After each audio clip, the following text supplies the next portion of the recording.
ओम शांति। एक अनुभव कार्यक्रम में आज हमारे बीच ENT specialist BK doctor Surya Prakash ji अपने दिव्य अनुभव शेयर करेंगे और साथ ही राजयोग के अभ्यास से इनको क्या प्राप्ति हुई हैं वो बताएंगे और जीवन कैसे परिवर्तन हुआ उसके बारे में बताएंगे। पहले का जीवन और आज के जीवन में क्या अंतर रहा उसके बारे में बताएंगे। तो जानते हैं इनके द्वारा डॉक्टर पॉपली जी अपने अनुभव शेयर करेंगे। ओम शांति। मेरा संबंध एक बहुत ही साधारण परिवार से है और बचपन में ही जब हमारे देश का विभाजन हो गया था, जब मैं 9 साल का था और बहुत कठिनाइयाँ उस वक़्त आती थी, बहुत विघ्न थे पढ़ाइयों में, सब कुछ। लेकिन उसके बावजूद ही मैंने जब 12वीं पास की, एफएससी जिसको उस वक़्त कहते थे, तो मैं रोहतक डिस्ट्रिक्ट में पहला ही व्यक्ति था जिसको फर्स्ट डिवीज़न मिली और मेरे को मेडिकल कॉलेज अमृतसर में दाखिला हुआ। तो मुझे बहुत अहंकार था और साथ ही साथ मैंने एमबीबीएस जो है फर्स्ट टर्म में ही कर ली, फर्स्ट चांस में कर ली, कोई मेरे को फेल नहीं हुआ किसी इम्तिहान में। तो मुझे बड़ा अहंकार था और उसके बाद जो है मुझे एक से छोड़ के दूसरी नौकरी काफ़ी अच्छी मिलती रही, तो मैं प्रोफेसर भी बन गया था बड़ी जल्दी ही।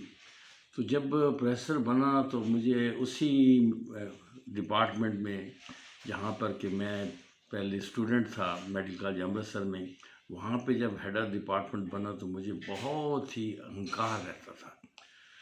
खैर जो भी है, ऐसे इसी अहंकार में साथ ही साथ मरीज़ों के प्रति रहम भी बहुत रहता था कि भाई ये जो मरीज़ बेचारे दुखी हैं, इनको कैसे हम उनको अच्छी तरह से वो दें, सुख दें, उनकी ख्याल अच्छी तरह से करें।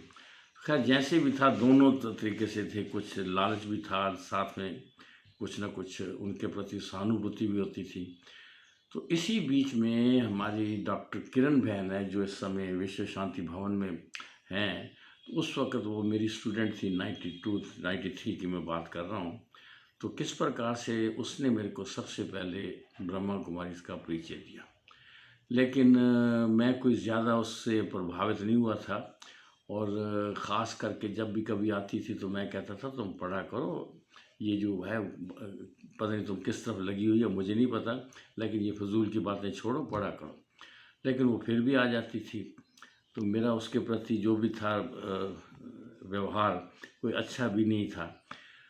साथ ही मैं ये भी बताना चाहता हूँ कि डॉक्टर होने के नाते कुछ मेरी वृत्ति दृष्टि जो थी वो भी कोई ठीक नहीं थी।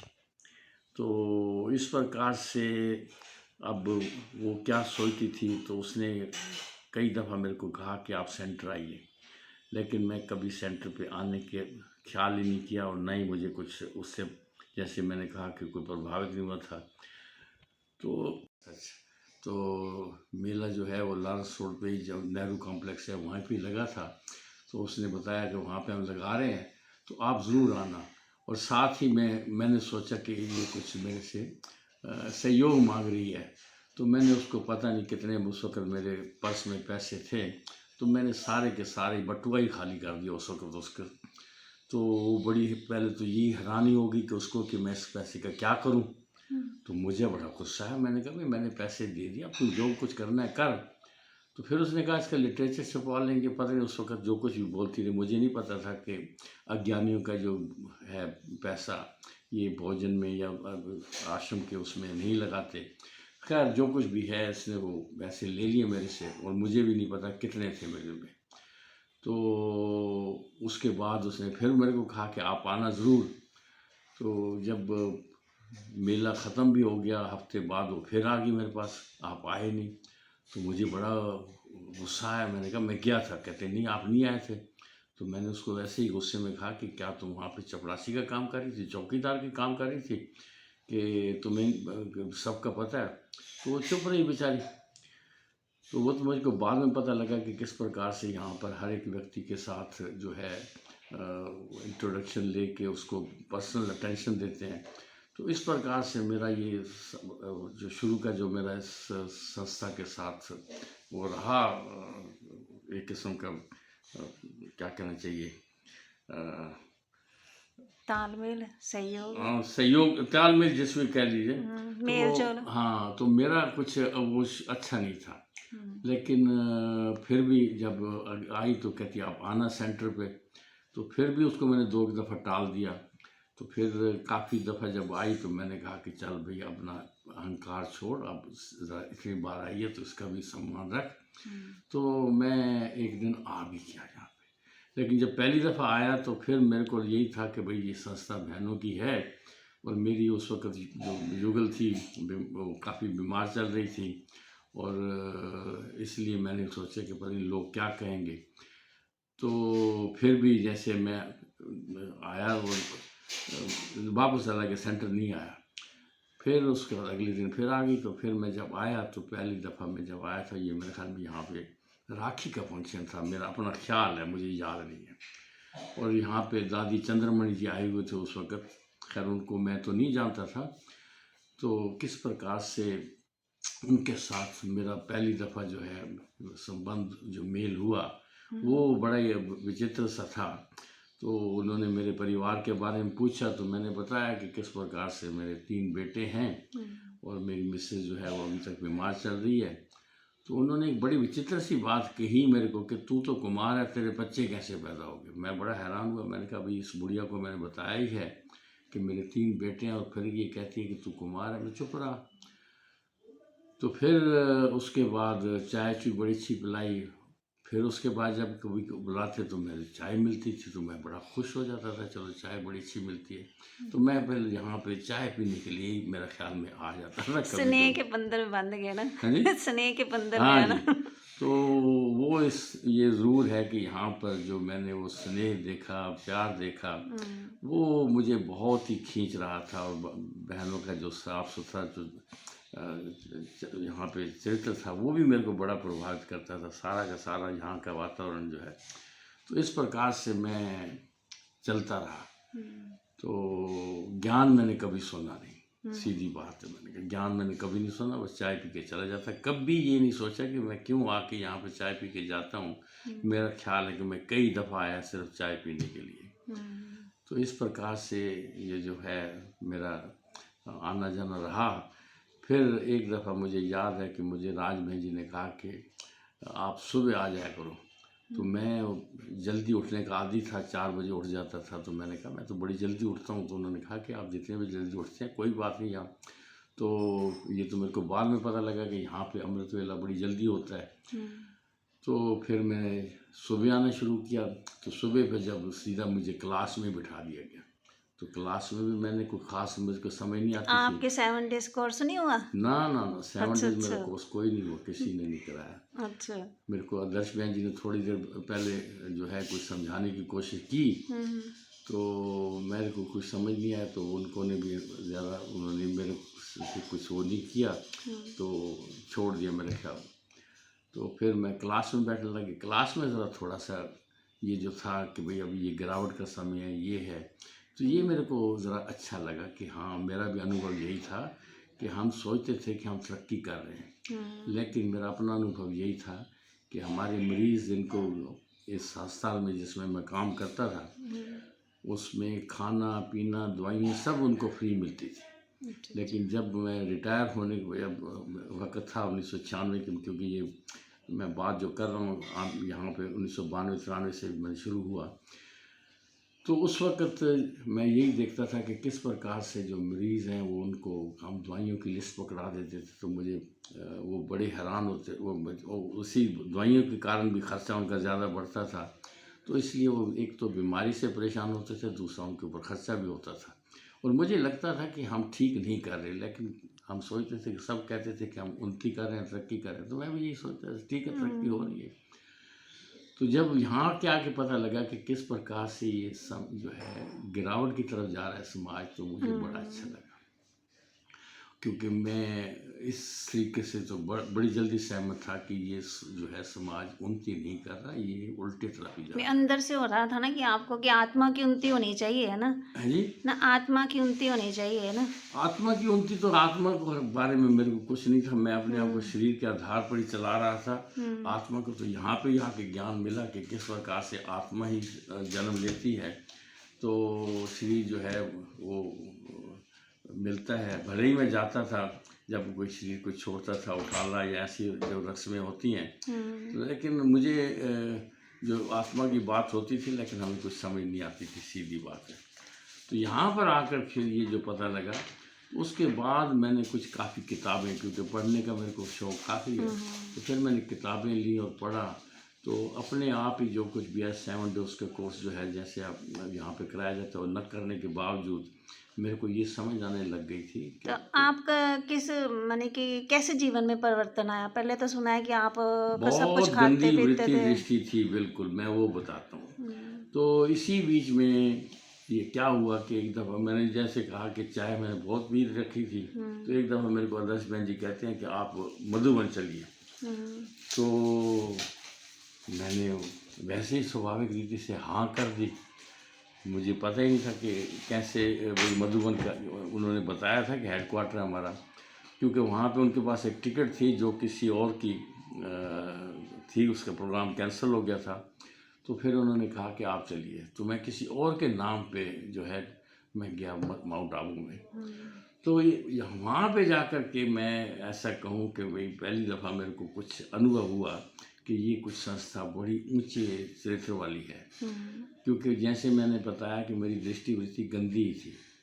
तो जैसे ही वहाँ पे पहुँचा तो फिर मैंने तो बड़ी खूबसूरत लगती थी, वैसे भी अब तो पता है कि इनके अंदर रूहानियत की खूबसूरती थी, लेकिन मुझे उस वक़्त उनकी खूबसूरती जो थी वो दूसरी तरीके से मैं उनको देख रहा था। तो चेंज कैसे आया? मधुबन जाके आया चेंज? मैं वही बताता हूँ। लेकिन हुआ क्या कि मैंने जैसे कहा कि मेरी दृष्टि वृत्ति गंदी थी और उसी दृष्टि से मैं उनको देख रहा था, तो उस वक़्त मेरे पेट में बहुत गड़बड़ होने लग गई और मैं काफ़ी ज़्यादा 5-7 दफ़ा खैर स्नान तो मैं नहीं हम कहेंगे, अब पता लगा कि हर वक्त स्नान करने की ज़रूरत होती है। तो मुझे पेट में इतनी हुई, तो मैं बड़ा हैरान कि फिर दवाइयाँ भी कई ली। कभी कभार पेट ख़राब होता था, दवाई लेने से मैं ठीक हो जाता था। लेकिन वहाँ पे मैं कुछ 1 हफ्ते का प्रोग्राम था मेरे ख्याल, लेकिन 5 दिन के बाद ही मैंने कहा कि मुझे अब जाने दो, मुझे लगता है यहाँ पे कुछ अजीब सा ही कुछ है, मेरा बहुत ही पेट ख़राब हो रहा था। तो मैंने जैसे कहा कि दवाइयाँ भी ली, लेकिन दवाइयों का भी कोई असर नहीं पड़ रहा था। खूब मेरी सेवा की बहनों ने, जितने भी थे, कभी कोई शिकंजी मिला रहा है, कोई लस्सी, पता नहीं क्या कुछ इन्होंने मेरे साथ वहाँ पे इन्होंने मेरा ख्याल रखा। उस वक्त जो था ज्ञान सरोवर का उद्घाटन था, नया बना था और पहली दफ़ा मेरे ख्याल में वहाँ पे कोई कॉन्फ्रेंस हो रही थी, तो इस कॉन्फ्रेंस में मेरे को लेके गए थे। तो मैं एक दिन पहले ही वहाँ से टिकट लेके तो वापस आने लगा। लेकिन जो कमाल की बात हुई कि जब तक मैं ऊपर रहा वहाँ पर मेरा पेट बिल्कुल सेट नहीं हो रहा था। लेकिन जैसे मैं नीचे पहुँचा और अगले दिन दिल्ली में आया, तब तक बिल्कुल पेट जो था वो एकदम ठीक रहा। तो मैं बड़ा हैरान हुआ कि ये क्या बात क्या है। तो फिर मेरे को ऐसे ही अपने आप ही विचार आया कि बच्चे, मैंने जिस जगह पे तू था वो तेरी बहन ही लगती है और तू मेरा ही बच्चा है, तो इसी पहले भी यहीं पे था और अभी भी। तो मुझे ऐसा कुछ अनुभव हुआ और मैंने उनकी भी रक्षा करनी थी, तेरी भी रक्षा करनी थी। तो इसीलिए मैं तेरे को उसी जगह पे भेजता रहा जहाँ पे कि गांधी तेरी, क्योंकि दृष्टि वृत्ति गंदी थी। तो फिर मेरे को ज़रा खुद ही अनुभव हुआ ये, जब मैं दिल्ली पहुँच गया तो फिर मैं बड़ा हैरान हुआ कि कैसे। उसके बाद ही मुझे संस्था की जो पवित्रता के ऊपर कुछ निश्चय विश्वास जो होने लगा, जीवन में परिवर्तन आता गया। फिर उसके बाद जो है वो परिवर्तन आया। पहले आप सहयोगी बने, फिर योगी बने। आप ऐसे ही समझ लीजिए, लेकिन मुझे न योगी न सहयोगी का पता था। उसके बाद जो था, फिर जो अगली दफ़ा 1 साल ऐसे ही चलता रहा, मैं क्लास भी करता रहा, बड़ा अच्छा रहा, तो आता रेगुलर रहा। तो फिर बहन जी ने मेरे को कहा कि चलो मधुबन बाबा से मिलने जाते हैं। हम्म, तो जब पहली दफ़ा मैं गया वहाँ पे 22 दिसंबर 1995। अच्छा। तो जब पहली दफ़ा गया तो फिर मेरे को वही कि भले ही मेरे को बहुत यहाँ पे बताया गया था कि किस प्रकार से परमात्मा को अपना शरीर नहीं है, वो किसी और के तन में आता है। तो वहाँ पे जब मैं गया ओम शांति भवन में पहली दफ़ा बाबा से मैंने मिला 22 दिसंबर 1995 को। तो उस वक़्त क्या हुआ कि मैं उस वक़्त यही संकल्प कर रहा था कि ये कैसे हो सकता है कि इसके तन में परमात्मा आएंगे। दादी गुलजार बैठी हुई थी। तो बस जैसे ही बाबा आया तो दादी गुलजार का जो चेहरा था ना वो ऐसे लगा गुस्से वाला अच्छा, कि अच्छा। जैसे धर्मराज का होता है। अच्छा। तो मैं मुरली की तरफ तो नहीं, और सारे टीवी जितने भी लगे हुए थे उनमें सब में वही चेहरा नजर आया। हम्म, तो मैं बड़ा हैरान हुआ कि मेरे साथ क्या हो रहा है। मैं खैर वो चलता रहा, और जैसे ही बाबा ने ख़त्म किया और पहले तो मैं वैसे ही बैठा रहा जैसे कि ठीक है कि जिसको कहते हैं कि उनके प्रति जो है सम्मान दिखाने के लिए मैं बैठा रहा वहाँ पे। तो जैसे ही बाबा ने मुरली मेन ख़त्म की और फिर मिलने के प्रोग्राम शुरू हुआ पार्टियों से, तो मैं आ गया वहाँ पे और मेरे को जो है मैं आके लेट गया। अगले दिन मुझे भी नहीं पता था, फिर मैं क्लास में बैठ के आके, तो अच्छा, अगले दिन जो है दादी चंद्रमणि ने क्लास ली, और अच्छा, यही एक दादी थी जो मेरे को जानती थी। अच्छा, अच्छा। तो सबसे पहले उन्होंने पूछा पहली दफ़ा कौन मिलने आया है, तो मैंने हाथ खड़ा किया। ठीक। तो जब मैंने हाथ खड़ा किया तो सबसे पहले मेरे को बुलाया गया स्टेज पे कि भाई तू आ, क्योंकि दादी मेरे को अच्छी से जानती थी यहाँ से भी। तो मैं फिर सच्ची बताना था, तो मुझे जो अनुभव हुआ मैंने वैसे ही बता दिया। मैंने कहा मैंने तो धर्मराज का रूप देखा। हम्म, तो दादी भी ऐसे करके अपना जो है बड़ी हैरानी से मेरी तरफ देखती रही, और उसके बाद जितनों ने भी अनुभव सुनाया वो तो यही कहने लगे कि हमें बड़ा आनंद आया, बहुत मज़ा आया, बाबा की गोदी में आ गए। तो मैं बड़ा हैरान कि मेरे को क्या हुआ। अगर मेरे को बाद में बुलाया जाता तो फिर मैं भी कुछ ना कुछ बना देता, झूठ बोल देता, लगता है मैं। लेकिन क्योंकि पहले मेरे को बुलाया गया था तो इस प्रकार से मेरे को सच बताना पड़ा। फिर दादी ने कहा कि पूछा कि क्या सोच रहे थे, तो मैंने अपना बताया कि किस प्रकार से मैंने सोचा। तो उन्होंने कहा ठीक हो जाएगा। तो उसके बाद तो खैर कई दफ़ा मिलन हुआ, काफ़ी अच्छा अनुभव रहा, लेकिन पहली मर्तबा जब मैंने किया तो ये मेरा अनुभव रहा। तो इस कौन प्रकार सा? से मेरा सहज सहज ही ऐसा ऐसा ही परिवर्तन हुआ, अच्छा, कोई अच्छा। एकदम जैसे बाबा कहते हैं कि झटकू में। फिर उसके बाद जो है मैं मुरली आके फिर रोज़ ही जैसे आता रहा, रेगुलर हो गया बिल्कुल ही। तो उस परमात्मा के ऊपर निश्चय हो गया है ना। फिर निश्चय हुआ, और फिर अच्छा। जब एक दफ़ा आया कि किस प्रकार से बाबा को बच्चे अपना वारिस नहीं बनाते, बच्चा बनाए, तो मैं बड़ा हैरान हुआ।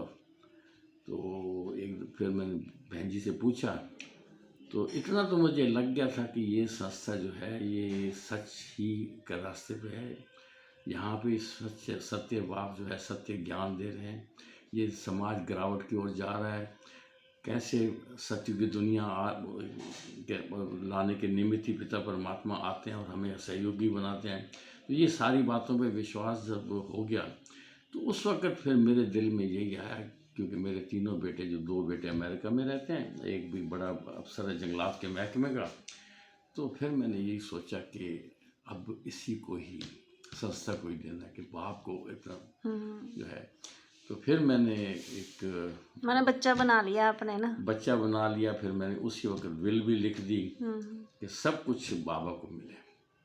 तो इस प्रकार से मैंने कोई सोच के नहीं कहा था कि भाई ये कुछ हो, जो कुछ मैं कर रहा हूँ इसका मुझे बाद में क्या मिलना है रिटर्न में।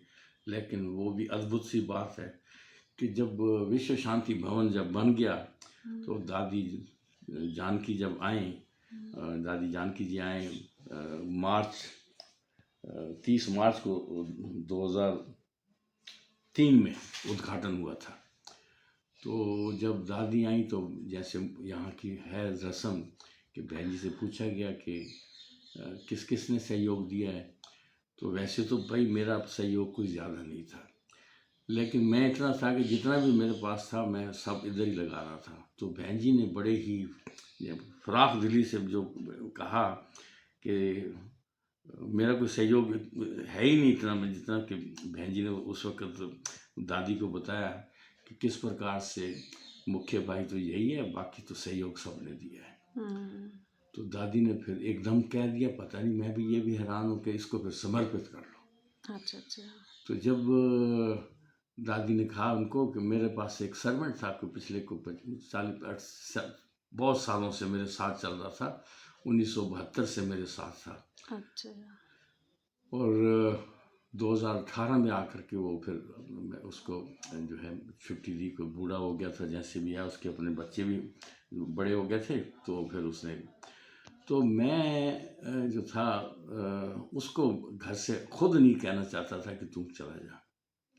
तो बहन जी ने भी यही कहा कि इसका वो एक सर्वेंट है, बाकी तो कोई ज़्यादा वो इसके बच्चे तो सब बाहर हैं, अपने इंडिपेंडेंट हैं, तो उसके प्रति इसका कुछ है झुकाव कह लीजिए, कैसा भी। तो दादी ने कहा फिर इसको भोजन जो है सेंटर पे खिलाया करो। अच्छा अच्छा। तो फिर मेरा भोजन 3 दफ़ा यहाँ पे मैं आके खाता था। फिर बीच में मेरे को लगा कि अच्छा नहीं लगता था, तो मैं सुबह शाम ही आके भोजन करके आपको कौन सी जो आपके जीवन में ऐसी कोई बात है जो आपको अभी तक भी बल दे रही है, आगे बढ़ा रही है? अभी तक भी आगे बल दे रही है, वो यही है कि बस निश्चय है कि यही ही है सच्चा स्थान, और वो सच्चे स्थान जो है सच्चाई जो है यहीं पे है। तो उसके आधार पर ही मैं अपने आप को चला रहा हूँ कि जो सच्चाई है, आगे जो बाबा कहते हैं कि बच्चे तुम देवता बनेंगे, वो तो बात की बात है, लेकिन अभी जितना मैं यहाँ पे अपनापन जो मैंने देखा, जो निस्वार्थ भाव यहाँ पे देख रहा हूँ, वो मेरे को काफ़ी ज़्यादा इसी रास्ते पे लाने के, कि उससे पहले मैं जब था राधा स्वामी के साथ भी कनेक्टेड रहा था, तो आपने पहले कोई गुरु भी किया था? राधा स्वामी का ही वो था मेरा जो आने जाने का। अच्छा अच्छा। तो वो मैं कोई 7-8 साल से ही, ज़्यादा नहीं था उसके साथ ही कोई तो मैंने उन्होंने ही जो कहा, कोई वहाँ पे एक व्यक्ति थे, एक डॉक्टर थे, डॉक्टर फकीर चंद जी, वो मलोट से थे। तो राधा स्वामी के वहाँ पे मैं जो आई कैंप लगता था उसमें भी सेवा बहुत करता था, और काफ़ी अच्छा उनके ऊपर भी मेरा था कि भाई काफ़ी। तो एक दफ़ा उन्होंने सजेस्ट किया कि तुम नामदान ले लो। अच्छा अच्छा। तो जब नामदान की बात, तो संडे के दिन होता है नामदान उनका, तो उन्होंने ये कहा कि क्योंकि मेरी मिसेस की डेथ हो गई थी, बड़ा परेशानियों में चल रहा था, तो जब उन्होंने कहा तो नामदान जो है वो उन्होंने मेरे को जो है बाद में कोई शुक्रवार के दिन मेरे को बताया गया कि संडे के दिन वो दीक्षा भवन में जाकर के नामदान देते हैं गुरु जी। तो जब उन्होंने कहा कि आप भाई, उन्होंने आपका नाम स्वीकार नहीं किया, अच्छा। तो मुझे बड़ा अजीब सा लगा। मैंने कहा भाई अपने अंदर अहंकार था कि मैं उनसे नामदान लेना चाहता था, तो भाई हंकारी से निरहंकारी बन गया ना, हाँ, बाबा ने बना दिया। तो फिर मुझे वहाँ पे मैंने कोई काफ़ी ज़्यादा गुस्से में आ गया, और मैं वो एकदम वहाँ पे छोड़ के आ गया। अच्छा फिर मैं उसके बाद गया ही नहीं। अच्छा। अच्छा, उसके बाद फिर मैं जैसे ज्ञान मिल गया। फिर ज्ञान ये तो खैर मेरे को कोई ये जो घटना मैं बता रहा हूँ कि राधा स्वामी की, जब मेरा राधा स्वामी से दिल बिल्कुल टूट गया, तो इसको भी ये 1994 की बात मैं कर रहा हूँ। तो फिर इधर मेरा आना शुरू हुआ, जैसे मैंने बताया कि भाई किस प्रकार से 92-93 में उन्होंने 93 में मेरे को डॉक्टर किरण बहन जो है वो आती थी, कहती थी, तो किस प्रकार से मेरा उधर से तो जैसे बिल्कुल नाता तोड़ ही दिया था मैंने, लेकिन यहाँ पे भी मैं अभी तक ऐसे ही चल रहा था।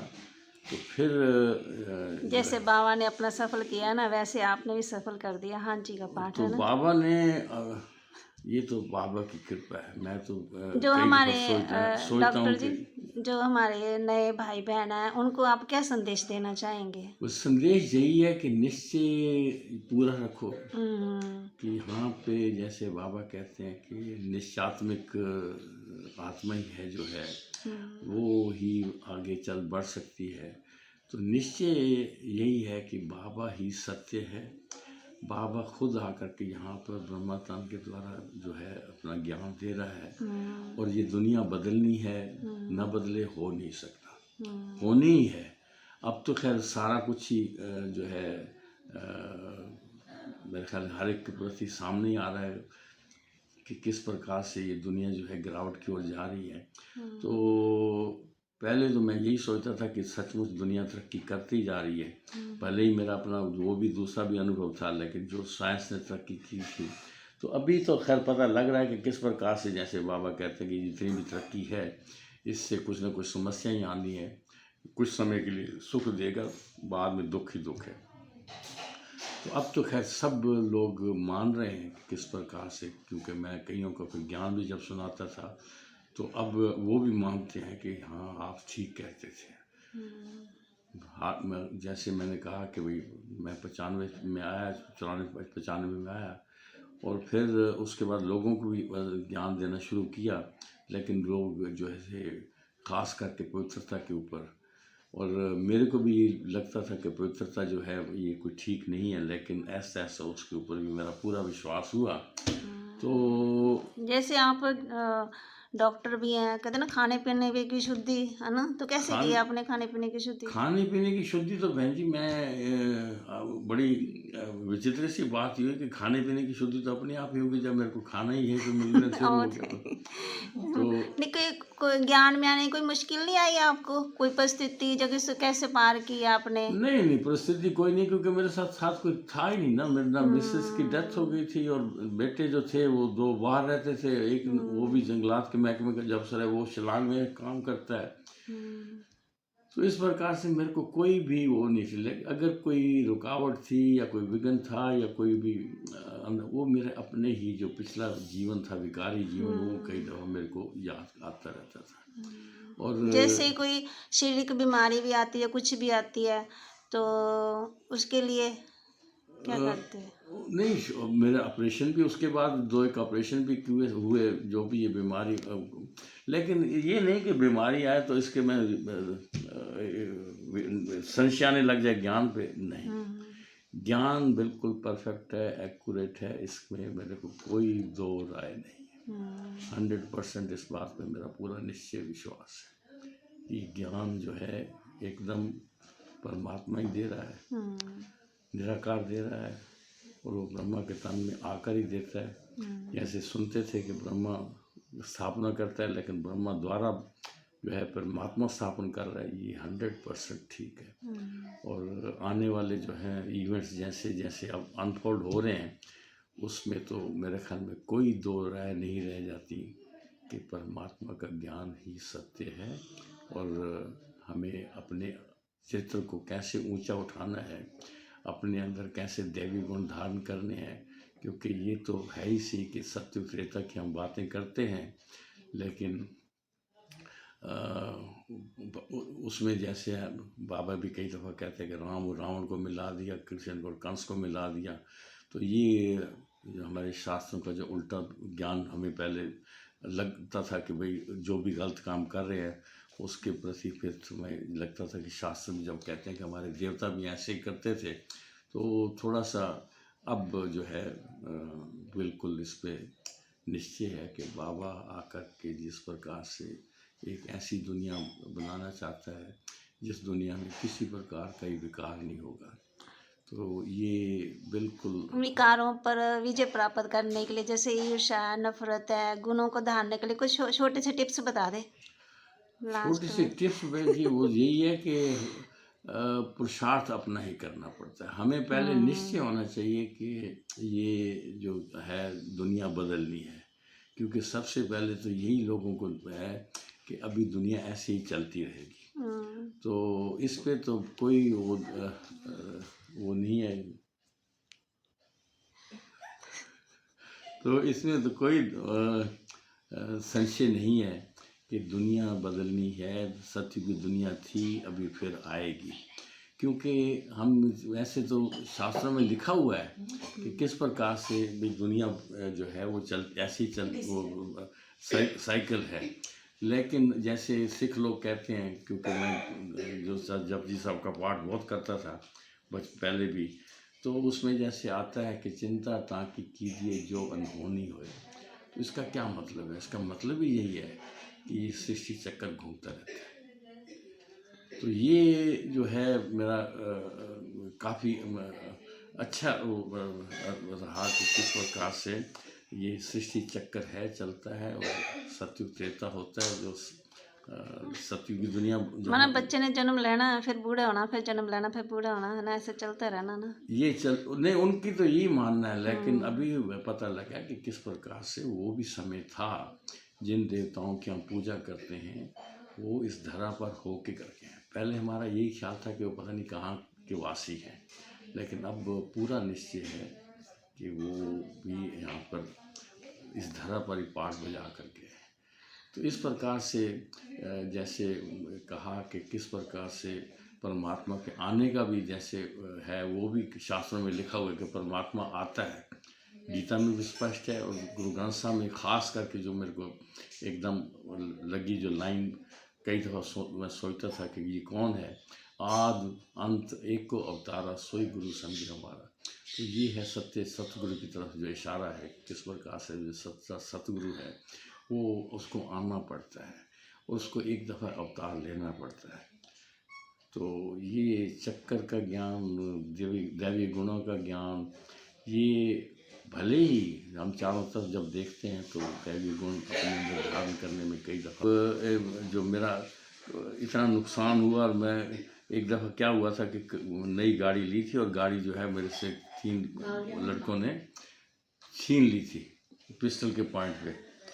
तो पुलिस वाले आया जब, तो सुबह का समय था, तो पुलिस वाला जब आया तो उसने, मैं उस वक्त बिल्कुल निश्चिंत होकर कुछ ऐसे बैठा था। तो ज्ञान योग की कमाल थी ना, नहीं तो फिर हाँ तनाव में बिल्कुल, आ ये जाना था ज्ञान ना। योग की कमाल ये है कि मैंने उसको भी यही कहा कि मैंने कहा ये गाड़ी पहले भी चोरी हुई थी, आज चोरी हुई है, फिर भी चोरी होगी। तो निश्चिंत उस हो गए। भाई को, परवीन था उस वक्त SHO लारेंस रोड का SHO था, तो वो भी कहने लगा कि फिर वही बात करते हो आप, पहले भी मेरे को ऐसे ही बातें बताते हो, तो ये अभी मैंने कहा भैया अभी जो है गाड़ी गई है, आप ढूंढ दोगे तो ठीक है, नहीं ढूंढोगे तो बस मैं सोचूंगा कि भाई ऐसा हिसाब किताब है।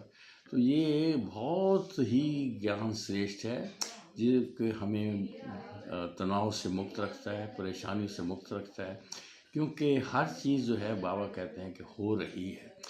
कभी दफ़ा संबंधों में जैसे होता है तो उसमें भी मैं यही सोचता था कि मैं भाई बाप हूँ तो बच्चों को कहना मानना चाहिए। बच्चे तो कई दफ़ा जो ऐसे बात करते थे तो मुझे गुस्सा भी आता था, काफ़ी मैं क्रोधी था, लेकिन जैसे ही बाबा का ज्ञान मिला तो फिर उनके प्रति भी जो दृष्टिकोण बिल्कुल तब्दील हो गया कि अब ये मेरा पार्ट है, ये कोई ऐसे मेरे घर में पैदा नहीं हो गए, इनका हिसाब किताब है मेरे साथ, जिस कारण ये सब कुछ ये अगर ये सोचेंगे तो हमारा जीवन खुशहाल हो जाएगा ना। एग्जैक्टली इसी आधार पर ही आप तनाव मुक्त रह सकते हैं। उसके लिए क्या अभी करना पड़ेगा परमात्मा हमें? यही कहते हैं कि बच्चे तनाव आपको मुक्त रहने बदलना के है, लिए। आपको बदलना है, आपको बदलना है। हम अभी तक सारा पुरुषार्थ जो कर रहे थे वो दूसरों के बदलने पे कर रहे थे, तो इसलिए ही दूसरे को बदलने में हम इतनी मेहनत करते रहते हैं, वो हमें रिजल्ट मिलता नहीं। लेकिन जब हम स्वयं को बदल लेते हैं तो फिर दूसरा क्या कर रहा है उसकी तरफ हमारा ध्यान ही नहीं जाता। अपने आप में उनके प्रति शुभ भावना, शुभकामना, जैसे बाबा कहते हैं कि हर एक के प्रति शुभ भावना, शुभकामना। मैंने कि जीवन में, मैंने कि संबंधों में मधुरता आ जाएगी अगर सबके बिल्कुल प्रति हम बिल्कुल बिल्कुल शुभ संबंधों भावना में शुभकामना रखेंगे। ओम शांति। ओम शांति। बहुत बहुत धन्यवाद आपका।